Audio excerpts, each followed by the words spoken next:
5. Caminhos para a cessação do sofrimento. Considerando-se que os sofrimentos são causados pelos desconcertos do espírito, que desarmonizam o fluxo da energia, permitindo a instalação das enfermidades físicas, mentais e morais, a forma eficaz para que cessem deve atingir o seu fulcro gerador, graças a cujo comportamento será interrompida a onda perturbadora. Na mente lúcida surgirá então a tranquilidade, encarregada de produzir a saúde, que se irradiará por todo o organismo, produzindo equilíbrio. Assim, os caminhos constituirão o seu remédio eficiente. Enquanto não houver uma consciência de saúde real, o ser transitará de um para outro sofrimento. Há pessoas que, embora sem conhecimento das regras que promovem a harmonia íntima, gozam de saúde, apresentando-se bem dispostas e fortes.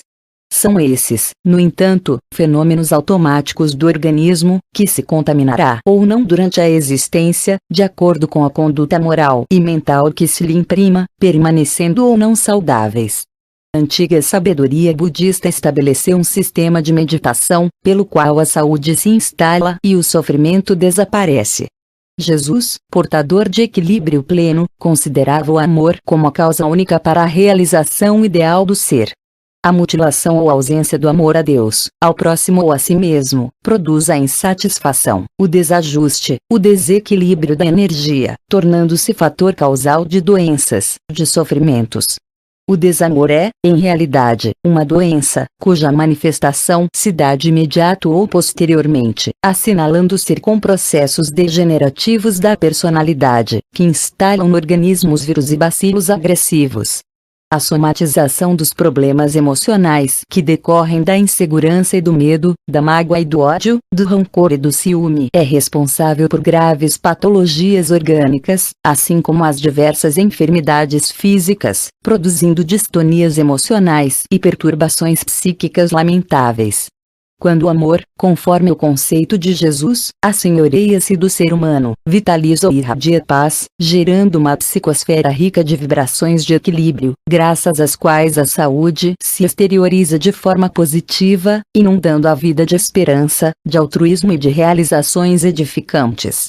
O indivíduo saudável em espírito faz-se elemento útil no concerto geral, tornando-se peça indispensável ao conjunto social, que progride com os seus esforços em contributos grandiosos, dignificadores. O recolhimento interior, mediante análise profunda dos recursos ao alcance, favorece o homem para que encontre os meios que fazem cessar o sofrimento. Partindo de uma outra etapa lógica, ele avança na harmonização interior, propiciando a energia que preserva a saúde um curso sem bloqueio, portanto, uma irradiação em todos os sentidos, intercambiando com a vibração divina, razão essencial da vida. Inicialmente, deve o homem reconhecer todos os seres como se fossem a manifestação dos seus próprios pais, que lhe facultaram a vida física, especialmente a mãe, pelos sacrifícios que se impôs durante a gestação, o parto e a alimentação preservadora da vida, nascida nas suas entranhas. Mesmo quando esta não haja sabido cumprir com os deveres livremente assumidos e aceitos, o fato de haver permitido que a vida se manifestasse, concedeu-lhe crédito para ser exemplo a ser considerado. Transferir para todos os seres vivos a imagem materna, certamente sem a visão psicanalítica dos tormentos da libido, porém com sentimentos de respeito e de ternura, constitui o primeiro passo para uma autorrealização pessoal, para o equilíbrio da emoção, liberando-se interiormente de quaisquer reminiscências amargas ou perturbadoras, que são matrizes ocultas de muitos distúrbios comportamentais geradores de sofrimentos. O homem renasce para ser livre, a fim de poder crescer e alcançar o seu fanal maior, que é a realização plena. Toda amarra emocional negativa, com a retaguarda do seu processo de evolução, torna-se-lhe uma carga constritora, responsável por inúmeros problemas afligentes. A imagem da mãe, de alguma forma respondendo por muitos conflitos, é também credora de saudáveis estímulos. Seus sacrifícios e dedicação, as horas infindáveis de vigília e de renúncia de si mesma em favor da prole, as melodias que cantou nos ouvidos dos recém-nascidos e todas as promessas que se foram tornando realidade merecem ser levadas em conta, repensadas e transferidas para todo ser senciente. diante de agressões ou submetido a dificuldades pelo seu próximo, irritado ou cínico, perverso ou escravocrata, enfermo em qualquer hipótese, deve-se considerá-lo como se fosse a mãe em um instante de fraqueza ou cansaço, carente de carinho e amizade. Ao invés da reação também agressiva, do repúdio ou indiferença vingadora, a paciência generosa, a oportunidade para reflexão, a desculpa sincera, nenhum ressentimento, nem amargura. Esse comportamento libera do azedume, do ódio e do rancor, responsáveis por enfermidades que se infiltram com facilidade e que são difíceis de ser erradicadas. Num prolongamento da afetividade, a consideração pela Mãe Natureza ressalta como de importância fundamental para o equilíbrio ecológico, por consequência, de todos quantos contribuem para sua harmonia. Haver, portanto, em todos os seres vivos a projeção materna positiva, agradável, proporciona forças para a preservação ou restauração da saúde, para a liberação dos sofrimentos e do bem-estar, que são condições essenciais para a felicidade. De imediato, após a reflexão vivência desse postulado, descobrir a bondade que dorme em todos os seres e necessita ser despertada, estimulada, a fim de que frondeje, enflorescendo e produzindo frutos bons. Além e acima das nuvens sombrias há espaços transparentes infinitos, que os limites das borrascas não alcançam. No interior do diamante bruto, escuro e informe, fulgura uma estrela que aguarda ser arrancada a golpes de cinzel e lâminas lapidadoras. Não há ninguém que não possua bondade interior. Há, nos refolhos da alma, a presença de Deus como luz coagulada, aguardando os estímulos de fora a fim de brilhar com alta potência. Pessoas agressivas, que se comprazem em atormentar, produzindo sofrimentos, são portadoras de muitas dores íntimas, que buscam disfarçar sob a máscara da violência, da falsa superioridade, da alucinação. Mesmo os animais selvagens, sob domesticação, tornam-se amigos, e recebendo a vibração do amor alteram a constituição do instinto agressivo, mudando de comportamento, o que atesta a presença do psiquismo divino em germe, em tudo e todos. Trata-se de uma conquista de sabedoria poder penetrar na bondade latente dos seres, buscando sintonizar com esse estado de vida, ao invés de vincular-se apenas às manifestações exteriores, às suas reações defensivas agressivas, que são portadoras de vibrações morbíficas, portanto, desencadeadoras de muitos males que respondem pelos sofrimentos. Da experiência de identificar a bondade nos seres em geral vem a extraordinária conquista de descobrir a presença de Deus em toda parte, em todas as criaturas, estabelecendo vínculos emocionais de intercâmbio consciente, já que, inconscientemente, o indivíduo experimenta uma interdependência de que ninguém se exime. Fazer que o fenômeno automático do intercâmbio se torne lúcido é empreendimento válido que faculta o progresso dos homens, desenvolvendo aptidões mais eloquentes e expressivas. A vida é um permanente desafio, rica de oportunidades de crescimento e penetração nos seus profundos arcanos, que se revelam cada vez mais fascinantes e valores intelecto-morais do espírito na sua faina de evoluir. A dor e o sofrimento em geral são estágios mais primitivos do processo de desenvolvimento que, mediante as sensações e emoções afligentes, propelem o ser para outros planos, patamares mais elevados, nos quais os estímulos se apresentam de maneira diversa, mais nobremente convidativos. Em tudo e em todos jazendo a presença de Deus, é necessário saber descobrir neles a bondade que expressa a sua essência, a sua origem, igualmente presente em todas as vidas. Nesse estágio, cumpre acentuar o desejo de retribuir essa bondade, essa presença divina. A harmonia universal resulta da diversidade de formas, de expressões, de apresentações, em sutis processos de sintonia, de similaridade. Da mesma forma, ao ser identificado qualquer valor relevante, especialmente a bondade em pessoas e animais, nos elevados objetivos da vida vegetal, é preciso planejar retribuir esse sentimento. Partindo da intenção, deixar crescer o desejo de devolver, por natural fenômeno de retribuição, a bondade, já então mais desenvolvida no seu mundo interior. do pensamento à palavra, à ação, passo a passo se agiganta a intenção que se converte em realidade criadora, retributiva, desenvolvendo recursos de alta magnitude em derredor. Essa movimentação de energia positiva é saudável esforço para evitar-se o sofrimento ou dele liberar-se. A bondade é um pequeno esforço do dever de retribuir com alegria todas as dádivas que o homem frui, sem dar-se conta, sem nenhum esforço, por automatismo, como o sol, a lua e as estrelas, o firmamento, o ar, as paisagens, a água, os vegetais, os animais, que, inadvertidamente, o homem vem consumindo, poluindo com alucinação, matando com impiedade. A vida cobra aos seus agressores o preço da interferência negativa na sua ordem e estrutura.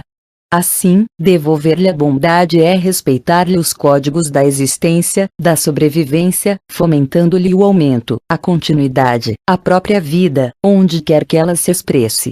Essa bondade, que se pode denominar como dever retributivo, abre espaço ao hábito para outras formas de manifestá-la. Os sentimentos nobres que não são estimulados à ação por largo período embotam-se, debilitam-se, quase desaparecem. Desse modo, a bondade cresce por meio do exercício, tornando-se um hábito de vida ou desaparecendo por falta de ação. Optar por agir ou não com bondade é atitude da mente e produzir o bem é do coração. Há em todos os seres o instinto de conservação da vida e uma natural inclinação para o bem, em razão de serem herdeiros de Deus em aprendizagem, na forma da utilização dos recursos à sua disposição. A escolha do rumo a seguir depende do interesse imediato de resultados ou da lúcida preferência de frutos posteriores duradouros, mediante a renúncia do momento. A ascese longa e, às vezes, difícil, será lograda fatalmente, em face da destinação assinalada para todos os seres. Torná-la iluminada e agradável deve ser opção de todos quantos pensam e anelam por fazer cessarem os próprios sofrimentos. O exercício da bondade faculta campo para a vigência do amor, cuja conquista plena coroa a vida, libertando-a de todas as algemas que a retêm. O amor é a vibração do Pai expandindo-se na direção do Filho e dele se exteriorizando em todas as direções. Mesmo nos indivíduos mais cruéis, nos verdugos mais insensíveis, vigem os lampejos do amor em rondas de ternura, gestos de carinho, expressões de sacrifício, preservando a vida da prole. As feras se expõem por instinto, traindo a presença imanente do amor em forma irracional. No homem, o amor esplende e cria o heroísmo, o holocausto, o sacrifício com que a vida se engrandece e triunfa sobre a morte, qual dia perene sobre a noite transitória. O exercício do amor, dilatando o sentimento que se harmoniza com a alma da vida em tudo pulsando, favorece a cessação do sofrimento, acaso existente. É o antídoto mais poderoso para quaisquer fenômenos degenerativos, em forma de dor ou ingratidão, agressividade ou desequilíbrio, crime ou infâmia. Ele possui os ingredientes que diluem o mal e favorecem o surgimento do bem oculto. Onde viceja o progresso, o amor se manifesta. Há exceções, como no caso do crescimento horizontal, em que o interesse e a ganância fomentam o desenvolvimento econômico, tecnológico e social. Mesmo aí, o amor se encontra presente, embora direcionado para o egoísmo, a satisfação dos próprios sentidos, de onde partirá para os gestos altruísticos, que proporcionam a alegria de outrem, o bem-estar geral. Sem o passo inicial, ninguém vence as distâncias. O egoísmo é a estaca zero, às vezes perniciosa, para ensejar os primeiros movimentos no rumo da solidariedade, do bem comum. Pior que ele é o desinteresse, a morbidez da indiferença, deixando transparecer que o amor está morto, não obstante se encontre dormindo, aguardando o estímulo correspondente para despertar. A vida é impossível sem o amor. Da mesma forma que o crime se disfarça e os sentimentos inferiores se escamoteiam sob máscaras diversas, há várias expressões positivas que surgem no homem refletindo o amor de que ele ainda não se deu conta. À medida que se agiganta, neutraliza o sofrimento e a sua vigência contribui para que cessem as causas degenerativas que facultam o sofrimento. Quando atinge elevada qualidade, em somente uma pessoa, anula a fúria e o ódio com suas incontáveis vítimas, bem como dos seus fomentadores. Irradiando-se, à semelhança da luz, domina todos os escaninos e tudo arrasta na direção do fulcro gerador da energia. Amor é sinônimo de saúde moral e quem o possui elimina as geratrizes envenenadas que se expandem produzindo sofrimento. O amor é sutil e sensível, paciente e constante, não se irritando nem se impondo nunca. No entanto, quem lhe experimenta o mimetismo, jamais o esquece. Mesmo que momentaneamente lhe interrompa o fluxo, ele sempre volve. Na raiz de toda ação enobrecida está a seiva do amor, produzindo vida e sustentando-a. Usar essa energia vital constitui dever e, com a consciência lúcida de sua magnitude, aplicá-la em prol da harmonia faz cessar o sofrimento. Ela é vibração positiva, que enseja entusiasmo e otimismo, dando colorido à existência. Reverdece a terra cansada do coração e drena o charco, no qual a pestilência das paixões deixou que se descompusessem a esperança e a alegria. Ninguém ama inerte. Dinâmico, o amor induz a ação construtiva, responsável pelo progresso. Objetivando sempre o bem, concentra suas forças nele e não desiste enquanto não logra a meta. Ainda aí permanece solidário, de modo a evitar que o ser depereça e tombe no desânimo.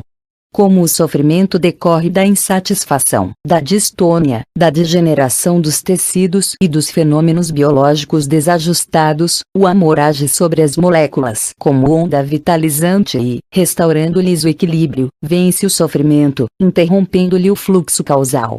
Quando, porém, perseveram as dores físicas, efeitos dos desarranjos orgânicos, a resignação e a coragem do amor amortecem-lhes os efeitos, tornando-os suportáveis e produzindo os heróis do sofrimento, cujo martírio de qualquer procedência, deles fazem modelos que dão força e dignidade às demais criaturas, assim embelezando a vida moral e humana na Terra. Sob a ação do amor, são processados novos mecanismos kármicos positivos, que interrompem aqueles de natureza perniciosa, porquanto o bem anula o mal e suas consequências, liberando os infratores das leis, quando eles as recompõem e corrigem os mecanismos que haviam desarticulado. É o amor que leva à piedade fraternal, à compaixão, induzindo o homem à solidariedade e mesmo ao sacrifício. Há um tipo de compaixão que, não resultando da ação dinâmica do amor profundo, pode ser perniciosa e até deprimente. Trata-se daquela que lamenta o sofrimento e descoroçoa quem o experimenta, como uma forma de aureolá-lo de desdita e abandono, de falta de sorte e desgraça. Essa atitude transparece e resulta de uma óptica equivocada sobre o sofrimento, deixando a perspectiva de que o mesmo é punição arbitrária, injustiça perturbadora. A compaixão junta-se ao companheirismo, que comparte dos sentimentos alheios, sem enfraquecer-lhes as resistências morais, incitando o indivíduo à perseverança nos ideais e postulados relevantes, que o impulsionam ao incessante avanço, sem possibilidade de retrocesso. Compaixão pelo bem, fruto do amor, o ser age adequadamente, mudando a estrutura do sofrimento, do qual o cinzel da ternura arranca as asperezas e as anfractuosidades. Esse sentimento é semelhante à suavidade do luar em noite escura, espraiando luz tênue e confortadora sobre a paisagem. Faculta uma visão propiciadora de ações úteis, onde predominaram as sombras do desalento, do medo e do desespero em crescimento. A paixão pelo serviço de elevação irradia a piedade construtiva, que estimula a beneficência e dá calor à filantropia, aureolando-a de vigor fraternal, graças ao qual os sentimentos solidários expressam o amor em sua multiface. A ausência de compaixão envilece o homem e a falta de paixão pelo bem torna-o serrível, quando não o mantém apenas na indiferença mórbida, qual observador mumificado diante dos acontecimentos do cotidiano. O serviço do bem, com a correspondente paixão de sustentado, transforma-se em caridade que plenifica aquele que recebe o socorro e quem o propicia. Enseja a ação de dupla via, a satisfação que faculta aquele a quem é dirigida e a que retorna como resposta interior da consciência tranquila pela emoção experimentada. A vida sempre responde de acordo com a maneira como é inquirida. A cada ação resulta uma equivalente reação, desencadeando sucessivos efeitos que se tornam consequências desta última, por sua vez geradora de novos resultados.